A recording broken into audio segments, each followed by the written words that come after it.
चाकण ग्रामीण रुग्णालयाच्या शवगृहाबाहेर भीषण वास्तव्य. चाकण ग्रामीण रुग्णालय कोणत्या ना कोणत्या कारणामुळे कायमच चर्चेत असतील. त्यात चाकण ग्रामीण रुग्णालयाच्या शवगृहाबाहेर मयत व्यक्तीचे रक्ताने माखलेले कपडे, शवविच्छेदन करण्यासाठी वापरण्यात येणारं साहित्य हे अर्धवट जळलेल्या परिस्थितीतच त्या ठिकाणी पडले असल्याचं दिसून येते.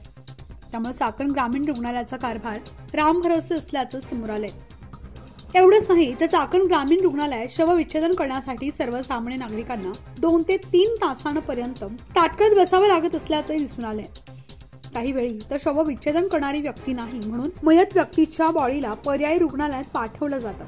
बऱ्याच वेळी शवविच्छेदन करण्यासाठी रुग्णालयाकडून ठेवण्यात आलेला कर्मचारी उपस्थितच नसल्याची तक्रार नागरिक करतायत. सध्या चाकण ग्रामीण रुग्णालयाचे प्रमुख हे प्रभारी अधिकारी यांच्याकडे दिल्यानं रुग्णालयाचा कारभार रामभरोसे झाला असल्याचं समोर आलंय.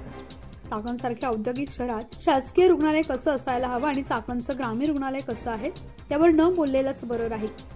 अशा रुग्णालयाच्या अवास्तव कारभारावर आता तरी जिल्हा शल्य चिकित्सक अधिकारी लक्ष देणार की अजूनही बघ्याची भूमिका घेणार हेच पाहावं लागेल.